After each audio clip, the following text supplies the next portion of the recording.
নমস্কাৰ বন্ধুসকল যদি আপুনি ভাৰতীয় ৰেলৱেত কৰ্ম সংস্থাপনৰ বাবে ইচ্ছুক তেন্তে এই পৰীক্ষাটো আপোনাৰ বাবে অন্যতম সৰ্বশ্ৰেষ্ঠ সুযোগ হ'ব পাৰে আজিৰ ভিডিঅ'ত মই আপোনালোকক ৰেলৱে ৰিক্ৰুটমেণ্ট বোৰ্ড ফালৰ পৰা মুকলি কৰা NTPC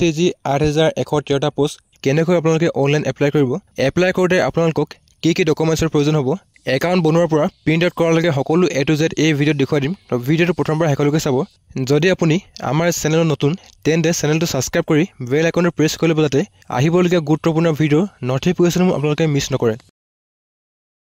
অনলাইন এপ্লাই কৰিবৰ কাৰণে আপোনালোকে এই পেজত আহিব ইয়াৰ ডাইৰেক্ট লিংক মই ডেছক্ৰিপশ্যনত দি দিম তাৰ পাছত ইয়াত আপোনালোকে এপ্লাই বটন দেখা পাব সো আপোনালোকে এপ্লাই বটনত ক্লিক কৰিব যদি আপোনালোকৰ IRBত একাউণ্ট বনোৱা আছে তেন্তে আপোনালোকে অলৰেডি হেভ এন একাউণ্টত ক্লিক কৰি লগইন কৰিব পাৰে যদি আপোনালোকে একাউণ্ট ক্ৰিয়েট কৰা নাই ক্ৰিয়েট এন একাউণ্টত ক্লিক কৰিব তাৰ পাছত আপোনালোকৰ এনেকৈ এটা মেছেজ পোৱা হ'ব ইয়াত আপোনালোকে ওকেত ক্লিক কৰিব কাউণ্ট্ৰি অফ নেশ্যনেলিটি আপোনালোকে ইণ্ডিয়া সিলেক্ট কৰিব তাৰ পাছত ইয়াত আপোনালোকে পাৰ্সোনেল ডিটেইলছ এড কৰিব লাগিব আপোনালোকৰ ক্লাছ 10ৰ এডমিট কাৰ্ডত যেনেকৈ আপোনালোকৰ নামটো আছে ইয়াত আপোনালোকে ফুল নেমটো ভৰাই ৰিটাইপ কৰিব have you change your name ইয়াত আপোনালোকে নো সিলেক্ট কৰিব বা যদি আপোনালোকে আপোনাৰ নেম চেঞ্জ কৰিছে তেন্তে ইয়েছ সিলেক্ট কৰিব পাৰে তাৰ পাছত ইয়াত আপোনালোকে ডেট অফ বাৰ্থ সিলেক্ট কৰিব লাগিব ডেট অফ বাৰ্থৰ কাৰণে আপোনালোকৰ ক্লাছ 10ৰ এডমিট কাৰ্ডত যেনেকৈ ডেট অফ বাৰ্থটো আছে ইয়াত আপোনালোকে ডে মন্থ আৰু ইয়াৰত চুজ কৰি ল'ব তাৰ পাছত ইয়াত আপোনালোকৰ জেন্ডাৰ সিলেক্ট কৰিব লাগিব সো আপোনালোকে ইয়াত নিজৰ জেন্ডাৰ সিলেক্ট কৰি ল'ব জেন্ডাৰ সিলেক্ট কৰাৰ পাছত ইয়াত আপোনালোকে আপোনালোকৰ ফাদাৰ্ছৰ ফুল নেম আৰু মাদাৰ্ছৰ ফুল নেম এণ্টাৰ কৰিব মাদাৰ্ছ আৰু ফাদাৰ্ছৰ ফুল নেম এণ্টাৰ কৰাৰ পাছত ইয়াত আপোনালোকে আধাৰ ভেৰিফিকেশ্যন কৰিব লাগিব আধাৰ ভেৰিফিকেশ্যন কৰিবৰ কাৰণে আপোনালোকৰ যোন 12 ডিজিটৰ আধাৰ নম্বৰ ইয়াত আপোনালোকে এণ্টাৰ কৰিব আৰু ভেৰিফাই ইউজিং আধাৰত ক্লিক কৰিব যদি আপোনালোকৰ আধাৰ কাৰ্ড নাই তেন্তে আপোনালোকে I do not have Aadhaar কাৰ্ডত ক্লিক কৰিব আৰু আপোনালোকৰ যিটো আইডি কাৰ্ড আছে ভোটাৰ কাৰ্ড পান কাৰ্ড বা ড্ৰাইভিং লাইসেন্স আপোনালোকে আইডি দি ভেৰিফাই কৰিব পাৰে ইয়াত আপোনালোকে my Aadhaar details are same as per matriculation এই বক্সত ক্লিক কৰিব তাৰ পাছত ইয়াত আপোনালোকে কনসেন্ট বক্সত ক্লিক কৰি ভেৰিফাই বটনত ক্লিক কৰিব আপোনালোকৰ আধাৰ কাৰ্ড সাকসেসফুলি ভেৰিফাই হৈ যাব তাৰ পাছত আপোনালোকে পেজটো স্ক্ৰল কৰিব তাৰ পাছত ইয়াত আপোনালোকে কন্টেক্ট ডিটেইলছ এড কৰিব লাগিব ইয়াত আপোনালোকে এটা এক্টিভ ইমেইল দি এণ্টাৰ কৰিব আৰু জেনাৰেট OTP ক্লিক কৰিব আপোনালোকৰ ইমেইলত এটা 6 ডিজিটৰ OTP আহিব আৰু ইয়াত আপোনালোকে OTP এণ্টাৰ কৰিব তাৰ পাছত ইয়াত আপোনালোকে এটা এক্টিভ মোবাইল নম্বৰ এণ্টাৰ কৰি জেনাৰেট OTP ক্লিক কৰিব আৰু আপোনালোকৰ যিটো মোবাইল তাত এটা 6 ডিজিটৰ OTP আহিব সো ইয়াত আপোনালোকে OTP টো এণ্টাৰ কৰিব তাৰ পাছত ইয়াত আপোনালোকে এটা 8 ডিজিটৰ পাছৱৰ্ড ক্ৰিয়েট কৰিব লাগিব সো ইয়াত আপোনালোকে 8 ডিজিটৰ এটা পাছৱৰ্ড ক্ৰিয়েট কৰি আপোনালোকৰ মোবাইল নম্বৰ বা ল্যাপটপত যেটো ক্যাপচা কোড শো কৰিব ইয়াত ক্যাপচা কোড ফিল কৰি প্ৰিভিউ এণ্ড ক্ৰিয়েট এন একাউণ্টত ক্লিক কৰিব তাৰ পাছত আপোনালোকৰ ডিটেইলছবোৰ এনেকৈ শো কৰিব যদি আপোনালোকৰ ডিটেইলছ ভুল হৈছে তেন্তে আপোনালোকে এডিট ক্লিক কৰি এডিট কৰি ল'ব যদি আপোনালোকৰ কোনো ধৰণৰ ডিটেইলছ ভুল হৈ থকা নাই তেন্তে আপোনালোকে ইয়াত কনসেন্ট দিব আৰু ক্ৰিয়েট এন একাউণ্টত ক্লিক কৰিব সো ইয়াত আপোনালোকৰ এনেকৈ ইনফৰমেশ্যনৰ বক্স পোৱা পাব ইয়াত আপোনালোকে প্ৰচিড বটনত ক্লিক কৰিব আপোনালোকৰ একাউণ্ট সাকসেসফুলি ক্ৰিয়েট হৈ যাব তাৰ পাছত ইয়াত আপোনালোকে আপোনালোকৰ ইমেইল আইডি বা মোবাইল নম্বৰ এণ্টাৰ কৰি আপোনালোকৰ পাছৱৰ্ড ফিল আপ কৰিব আৰু ক্যাপচা কোড ফিল কৰি লগইন বটনত ক্লিক কৰিব তাৰ পাছত আপোনালোকৰ পেজটো এনেকৈ ৰিডাইৰেক্ট হৈ যাব আপোনালোকৰ ড্যাশবৰ্ড এনেকৈ খোল খাই আহিব ইয়াত আপোনালোকৰ বৰ্তমান যিমান ভেকেন্সি অনলাইন এপ্লাই হৈছে ইয়াত আপোনালোকৰ শো কৰিব গ্ৰেজুৱেচন লেভেলৰ NTPCত এপ্লাই কৰিবৰ কাৰণে আপোনালোকে NTPC গ্ৰেজুৱেট এই পোষ্টত ক্লিক কৰি ইয়াত আপোনালোকে জোন সিলেক্ট কৰিব লাগিব জোনত আপোনালোকে আহমেদাবাদ আজমেৰ বেংগালুৰু ভোপাল ভুৱনেশ্বৰ এনেকৈ বহুতো জোন পাই যাব সো ইয়াত আপোনালোকে গুৱাহাটী সিলেক্ট কৰি ল'ব তাৰ পিছত আপোনালোকে I am not kindly depart by any RRB IRCত ক্লিক কৰি নেক্সট বটনত ক্লিক কৰিব তাৰ পিছত আপোনালোকৰ অনলাইন এপ্লিকেশ্যন ফৰ্মখন এনেকৈ খোল খাই আহিব পাৰ্সোনেল ডিটেইলছত আপোনালোকৰ ম্যাক্সিমাম ডিটেইলছ অটোমেটিকলি ফিল হৈ আহিব সো ইয়াত আপোনালোকে কিছুমান ডিটেইলছ এড কৰিব লাগিব ইয়াত আপোনালোকৰ মেৰিটেল ষ্টেটাছ এড কৰিব লাগিব যদি আপোনালোকে মেৰিট হয় তেন্তে মেৰিট সিলেক্ট কৰিব যদি আনমেৰিট হয় আনমেৰিট সিলেক্ট কৰিব তাৰ পিছত ইয়াত আপোনালোকৰ যিটো ৰিলিজন বা ধৰ্ম সিলেক্ট কৰিব লাগিব মাদাৰ টাঙত আপোনালোকে আছামিজ সিলেক্ট কৰিব choose of language for examination আপোনালোকে আছামিজ বেংগালী ইংলিছ গুজৰাটী হিন্দী এনেকৈ 15টা লেংগুৱেজ পাই যাব যিটো লেংগুৱেজত আপোনালোকৰ পৰীক্ষা দিবৰ কাৰণে সুবিধা হয় সেই সুবিধা অনুসৰি আপোনালোকে লেংগুৱেজ চুজ কৰিব পাৰে যদি আপোনালোকে আছামিজ লেংগুৱেজ সিলেক্ট কৰিব বিচাৰে তেন্তে আছামিজ লেংগুৱেজ সিলেক্ট কৰি ল'ব তাৰ পাছত যদি আপোনালোকৰ পাৰ্মানেন্ট ভিজিবল আইডেন্টিফিকেশ্যন মাৰ্কছ আছে তেন্তে আপোনালোকে আইডেন্টিফিকেশ্যন মাৰ্কছ 1 আৰু আইডেন্টিফিকেশ্যন মাৰ্কছ 2 ইয়াত ভৰাব লাগিব যদি আপোনালোকৰ কোনো ধৰণৰ আইডেন্টিফিকেশ্যন মাৰ্কছ নাই তেন্তে আপোনালোকে নো আইডেন্টিফিকেশ্যন মাৰ্কছ ভৰাই দিব পাৰে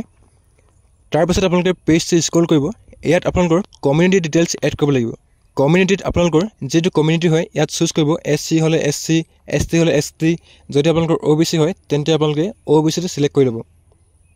তাৰ পিছত আপোনালোকে I understand and I agree click কৰিব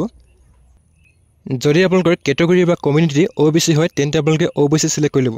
Do you come under OBC non criminal lawyer যদি আপোনালোকে OBC হয় আৰু আপোনালোকে non criminal lawyer under আহে তেন্তে আপোনালোকে yes সিলেক্ট কৰিব যদি আপোনালোকে NCL under নাহে তেন্তে no সিলেক্ট কৰিব যদি আপোনালোকৰ বছৰিকা আয় 8 লাখতকৈ তলত তেন্তে আপোনালোকে under NCL আহে যদি আপোনালোকৰ 8 লাখতকৈ ওপৰত বাৰ্ষিক আয় হয় তেন্তে আপোনালোকে NCL under নাহে তো এতিয়া কথাটো হ'ল যদি আপোনালোকে NCL under আহিছে তেন্তে আপোনালোকে যেতিয়া আপোনালোকৰ ডকুমেন্ট ভেৰিফিকেশন হ'ব তেতিয়া আপোনালোকে NCL সাৰ্টিফিকেট জমা কৰিব লাগিব NCL ৰ যে ফৰমেট আপোনালোকে এডভাৰটাইজমেন্টৰ তলত পাই যাব যদি আপোনালোকে NCL হয় ইয়াতে yes কৰিব তাৰ পিছত ইয়াত আপোনালোকৰ OBC যোনটো সাৰ্টিফিকেট নম্বৰ ইয়াত আপোনালোকে ফিল আপ কৰিব লাগিব সাৰ্টিফিকেট নম্বৰ দিয়াৰ পিছত ইছুইং অথৰিটি আপোনালোকে DC বা ডেপুটি কমিশনাৰ সিলেক্ট কৰি ল'ব তাৰ পিছত আপোনালোকৰ যিখন OBC সাৰ্টিফিকেট তাৰ যেটো ইস্যু ডেট অফ ইস্যুত আপোনালোকে ক্যালেন্ডাৰ পৰা চুজ কৰি ল'ব তাৰ পিছত আপোনালোকৰ পোষ্টেল এড্ৰেছ ডিটেইলছ এড কৰিব লাগিব তো প্ৰেজেন্ট এড্ৰেছত ইয়াত আপোনালোকে ষ্টেট আসাম সিলেক্ট কৰিব ডিস্ট্ৰিক্টত আপোনালোকৰ যিখন হোম ডিস্ট্ৰিক্ট ইয়াত আপোনালোকে সিলেক্ট কৰিব যদি আপোনালোকৰ ডিব্ৰুগড় হয় ডিব্ৰুগড় সিলেক্ট কৰিব যদি ধেমাজি হয় ধেমাজি যদি লখিমপুৰ হয় লখিমপুৰ সিলেক্ট কৰিব পাৰে তাৰ পিছত ইয়াত আপোনালোকৰ এড্ৰেছ ভৰাব লাগিব এড্ৰেছত আপোনালোকৰ আধাৰ কাৰ্ডত যেটো এড্ৰেছ দিয়া আছে হেমতে আপোনালোকে এড্ৰেছটো ভৰাই দিব ভিলেজ টাউন সিটিত আপোনালোকে ভিলেজ টাউন বা সিটি যিকোনো নাম ইয়াত ভৰাই দিব পাৰে তাৰ পিছত আপোনাৰ যেটো এৰিয়া পিন কোড ইয়াত আপোনালোকে ভৰাব যদি আপোনালোকৰ পাৰ্মানেন্ট এড্ৰেছ আৰু প্ৰেজেন্ট এড্ৰেছ সেম হয় তেন্তে আপোনালোকে এই বক্সত টিক কৰিব তাৰ পাছত আপোনালোকৰ যেটো present address permanent address fill হৈ আহিব ইয়াত আপোনালোকে সেভত ক্লিক কৰিব তাৰ পাছত আপোনালোকৰ পাৰ্সোনাল ডিটেইলছ সাকসেসফুলি সেভ হৈ যাব তাৰ পাছত আপোনালোকে নেক্সটত ক্লিক কৰিব তাৰ পাছত আপোনাৰ আদাৰ ডিটেইলছৰ পেজটো খুল খাই আহিব ক্যাটাগৰী ডিটেইলছত এক্স সাৰ্ভিসমেনত Are you an ex serviceman ইয়াত no সিলেক্ট কৰিব যদি আপোনালোকে ex serviceman হয় yes সিলেক্ট কৰিব পাৰে Are you a person with benchmark disability ইয়াত আপোনালোকে no সিলেক্ট কৰিব বা যদি আপোনালোকে বিশেষভাৱে অক্ষম হয় তেন্তে আপোনালোকে yes সিলেক্ট কৰিব পাৰে স্ক্ৰাইব ডিটেইলছত আপোনালোকে no সিলেক্ট কৰিব বা যদি আপোনালোকে বিশেষভাৱে অক্ষম হয় তেন্তে আপোনালোকে স্ক্ৰাইব ডিটেইলছত yes সিলেক্ট কৰি আপোনালোকৰ যি সুবিধা আপোনালোকে ল'ব পাৰে তাৰ পিছত ইকোনমিক্যালি ব্যাকৱাৰ্ড ক্লাছ বা EBCত আপোনালোকে no সিলেক্ট কৰিব ডিটেইলছ অফ সাৰ্ভিস ৰেলৱে এপ্লিকেশনত আপোনালোকে no সিলেক্ট কৰিব কাৰেন্ট এমপ্লয়মেন্ট ডিটেইলছত আপোনালোকে যদি সেন্ট্ৰেল গভৰ্ণমেন্টৰ এমপ্লয় হয় সেন্ট্ৰেল গভৰ্ণমেন্ট চুজ কৰিব পাৰে যদি আপোনালোকে ষ্টেট গভৰ্ণমেন্ট বা PSU এমপ্লয় হয় তেন্তে আপোনালোকে ষ্টেট গভৰ্ণমেন্ট বা PSU সিলেক্ট কৰিব পাৰে যদি আপোনালোকে কোনো ধৰণৰ কাৰেন্ট এমপ্লয়মেন্ট নহয় বা আপোনালোকে আনএমপ্লয়ড হয় তেন্তে নট এপ্লিকেবল সিলেক্ট কৰিব তাৰ পিছত আপোনালোকৰ যেটো এপ্লিকেশন ফিস তাৰ ৰিফান্ড পাবৰ কাৰণে ইয়াত আপোনালোকে বেংক ডিটেইলছ এড কৰিব লাগিব নেম অফ একাউন্ট হোল্ডাৰত আপোনালোকৰ নেমটো ভৰাই দিব যদি আপোনালোকৰ নিজৰ বেংক একাউন্ট নাই বা আপোনালোকে নিজৰ বেংক একাউন্ট দিব নিবিচাৰে তেন্তে আপোনালোকৰ ডেটাৰ বেংক একাউন্ট দিব পাৰে যদি আপোনালোকে ডেটাৰ বেংক একাউন্ট দিয়ে তেন্তে আপোনালোকে নেম অফ একাউন্ট হোল্ডাৰত ডেটা নামটো ভৰাব লাগিব তাৰ পিছত ইয়াত আপোনালোকৰ একাউন্ট নম্বৰ ভৰাই একাউন্ট নম্বৰ কনফাৰ্ম কৰিব আৰু আপোনালোকৰ যেটো IFSC কোড ইয়াত ভৰাই কনফাৰ্মত ক্লিক কৰিব বেংকৰ নেম আৰু বেংক এড্ৰেছ অটোমেটিকলি ফেচ হৈ আহিব তাৰ পিছত আপোনালোকে সেভত ক্লিক কৰিব আপোনালোকৰ আদাৰ ডিটেইলছ সাকসেসফুলি সেভ হৈ যাব তাৰ পিছত আপোনালোকে নেক্সট ক্লিক কৰিব ইয়াত আপোনালোকে এসিস্টেন্ট কোৱালিফিকেশন এড কৰিব লাগিব প্ৰথমতে আপোনালোকে ক্লাছ 10 ৰ কোৱালিফিকেশন এড কৰিব লাগিব সো ইয়াত আপোনালোকে ষ্টেটত আসাম সিলেক্ট কৰিব তাৰ পিছত ইয়াত আপোনালোকে ডিস্ট্ৰিক্ট সিলেক্ট কৰিব লাগিব বৰ্ডত আপোনালোকে সেবা ভৰাই দিব তাৰ পিছত আপোনালোকৰ মেট্ৰিক যেটো ডেটত ডিক্লেৰেচন কৰা আছিল ইয়াত আপোনালোকে ক্যালেন্ডাৰ পৰা ডে মন্থ আৰু ইয়াৰ সিলেক্ট কৰিব লাগিব তাৰ পিছত ইয়াত আপোনালোকৰ ক্লাছ 10 ৰ যেটো ৰোল নম্বৰ আপোনালোকে ভৰাই দিব তাৰ পিছত ইয়াত আপোনালোকে ক্লাছ 10 ৰ যে পাছ সাৰ্টিফিকেট 500 KB আন্ডাৰত PDF ফৰ্মেটত আপলোড কৰিব লাগিব আপলোড কৰিবৰ কাৰণে আপলোড ডকুমেন্টত ক্লিক কৰিব তাৰ পিছত ইয়াত আপোনালোকে ব্ৰাউজত ক্লিক কৰিব তাৰ পিছত আপোনালোকৰ ডকুমেন্টৰ ফাইল চুজ কৰি সেভত ক্লিক কৰিব আপোনালোকৰ ডকুমেন্ট সাকসেসফুলি আপলোড হৈ যাব তাৰ পিছত আপোনালোকে এড বটনত ক্লিক কৰিব আপোনালোকৰ ক্লাছ 10 ৰ এডুকেশন ডিটেইলছ সাকসেসফুলি এড হৈ যাব তাৰ পিছত ইয়াত আপোনালোকে class 12 for education details add কৰিব লাগিব তাৰ কাৰণে আপোনালোকে এড বটনত ক্লিক কৰিব কোৱালিফিকেশনত আপোনালোকে হায়াৰ সেকেন্ডাৰী যদি আপোনালোকৰ সায়েন্স আছিল কোৱালিফিকেশন আপোনালোকে 10+ চুজ সিলেক্ট কৰিব যদি আপোনালোকে আৰ্টছৰ আছিল 12 ডিপ্লোমা ওপেন ইউনিভাৰ্সিটি সিলেক্ট কৰিব ডিসিপ্লিনত আপোনালোকে 12 সিলেক্ট কৰিব তাৰ পিছত ষ্টেট আসাম সিলেক্ট কৰিব তাৰ পিছত আপোনালোকে ডিস্ট্ৰিক্ট সিলেক্ট কৰিব বৰ্ডত আপোনালোকে AHSCC Assam higher secondary education council type কৰিব তাৰপিছত ডেট অফ পাছিঙত আপোনালোকে যিটো চনত 12 পাছ আউট হৈছে ইয়াত ডে মন্থ আৰু ইয়াৰ ক্যালেন্ডাৰ পৰা চুজ কৰি ল'ব do you have typing proficiency in English Hindi on computer ইয়াত আপোনালোকে ইয়েছ সিলেক্ট কৰি এডত ক্লিক কৰিব আপোনালোকৰ ক্লাছ 12 ৰ ডিটেইলছ সাকসেসফুলি এড হৈ যাব তাৰপিছত আপোনালোকে গ্ৰেজুৱেচনৰ ডিটেইলছ এড কৰিব লাগিব কোৱালিফিকেশ্যনত আপোনালোকে গ্ৰেজুৱেচন ডিগ্ৰী সিলেক্ট কৰিব তাৰপিছত ডিসিপ্লিনত আপোনালোকে বেচেলৰ ডিগ্ৰী সিলেক্ট কৰিব সাব ষ্ট্ৰীমত আপোনালোকে আৰ্টছ বা BA ভৰাই দিব তাৰপিছত আপোনালোকে ষ্টেট আসাম সিলেক্ট কৰিব তাৰপিছত আপোনালোকে ডিস্ট্ৰিক্ট চুজ কৰিব নেম অফ কলেজ ইউনিভাৰ্চিটি আপোনালোকে যদি ডিব্ৰুগড় ইউনিভাৰ্চিটিৰ পৰা পাছ আউট হৈছে তেন্তে আপোনালোকে ডিব্ৰুগড় ইউনিভাৰ্চিটি ভৰাই দিব পাৰে বা যদি আপোনালোকে যিখন কলেজৰ পৰা পাছ আউট হৈছে সেই কলেজৰ নামটো ইয়াত আপোনালোকে ভৰাই দিব পাৰে ডেট অফ ৰিজাল্ট ডিক্লেৰেশ্যনত আপোনালোকে যিটো চনত গ্ৰেজুৱেচন কমপ্লিট কৰিছে আপোনালোকৰ ডে মন্থ আৰু ইয়াৰ ক্যালেন্ডাৰ পৰা চুজ কৰি ল'ব আৰু এড বটনত ক্লিক কৰিব আপোনালোকৰ ক্লাছ 10 12 গ্ৰেজুৱেচনৰ ডিটেইলছ সাকসেসফুলি এড হৈ যাব তাৰপিছত নেক্সটত ক্লিক কৰিব তাৰপিছত আপোনালোকৰ ফটো আৰু সিগনেচাৰ আপলোডৰ পেজটো খোল খাই আহিব আপোনালোকৰ ফটো ডাইমেনশ্যন হোৱাইট বেকগ্ৰাউণ্ডত 320 পিক্সেল হাইট 240 পিক্সেল উইথ আৰু মিনিমাম 30 মেক্সিমাম 70 KB ভিতৰত হ'ব লাগিব সিগনেচাৰৰ dimension 60 pixel height 140 pixel width হ'ব লাগিব ফটো আপলোড কৰিবৰ কাৰণে আপোনালোকে ব্ৰাউজত ক্লিক কৰিব তাৰপিছত যিটো ফল্ডাৰত আপোনালোকৰ ফটো আছে ইয়াত ফটো সিলেক্ট কৰি ল'ব আপোনালোকৰ ফটোখন যদি জুম কৰিব বিচাৰে তেন্তে আপোনালোকে জুম কৰিব পাৰে বা যদি আপোনালোকে জুম আউট কৰিব বিচাৰে জুম আউট কৰিব পাৰে সো ইয়াত আপোনালোকে ৰাইট সাইডত ক্লিক কৰিব আৰু আপোনালোকৰ ফটো এনেকৈ আপলোড হৈ যাব তাৰপিছত আপোনালোকৰ যিটো সিগনেচাৰ আপোনালোকে সিগনেচাৰটো আপলোড কৰি ল'ব ফটো আৰু সিগনেচাৰ আপলোড কৰাৰ পিছত আপোনালোকে সেভত ক্লিক কৰিব আৰু আপোনালোকৰ ফটো আৰু সিগনেচাৰ সাকসেসফুলি সেভ হৈ যাব তাৰপিছত আপোনালোকে নেক্সটত ক্লিক কৰিব তাৰপিছত আপোনাৰ পোষ্ট প্ৰিফাৰেন্সৰ পেজটো খোল খাই আহিব এপ্লাই কৰোঁতে আপোনালোকে যিটো জোন সিলেক্ট কৰিছে যদি আপুনি গুৱাহাটী জোনটো সিলেক্ট কৰিছে সো গুৱাহাটী জোনত যিমান পোষ্ট এভেইলেবল আছে বা যিমান পোষ্টৰ কাৰণে আপুনি এলিজিবল হয় গোটেইবোৰ ইয়াত শ্ব' কৰিব সো পোষ্ট প্ৰিফাৰেন্সত আপোনালোকে যিটো পোষ্ট প্ৰথম প্ৰিফাৰেন্স দিব বিচাৰে আপোনালোকে প্লাছ বাটনত ক্লিক কৰিব আৰু এনেকৈ আপোনালোকৰ যিমান পোষ্ট আছে সকলো আপোনালোকে প্ৰিফাৰেন্স দিব পাৰে তাৰপিছত আপোনালোকে আই হেভ এক্সাৰচাইজ এণ্ড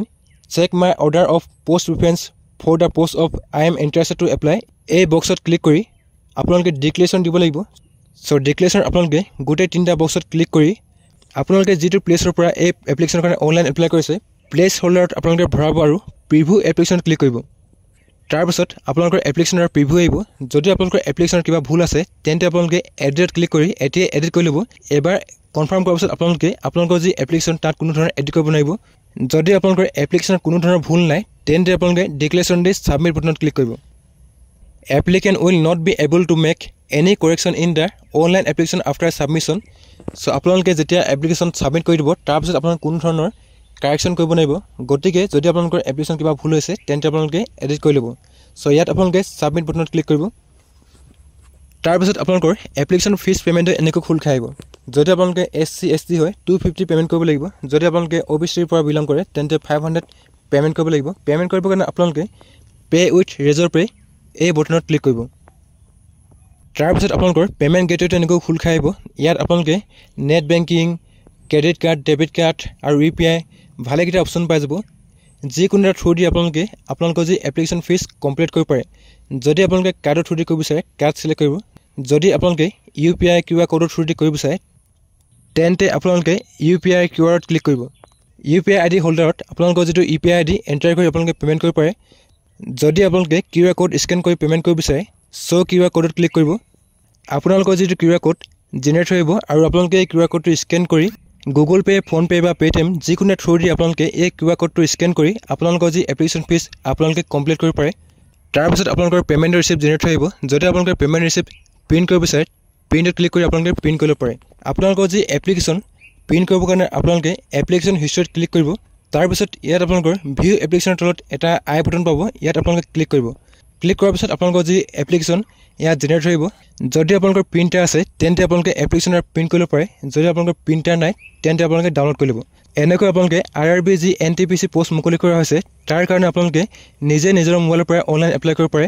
আজিৰ ভিডিঅ'ত ইমানেই আছিল আশা কৰোঁ ভিডিঅ'টো আপোনালোকৰ কাৰণে হেল্পফুল হ'ব যদি আপোনালোকে ভিডিঅ' চাই ভাল পালে তেন্তে লাইক কৰিব আৰু আপোনালোকৰ বন্ধুবৰ্গৰ লগত যিমান পাৰে শ্বেয়াৰ কৰিবলৈ নাপাহৰিব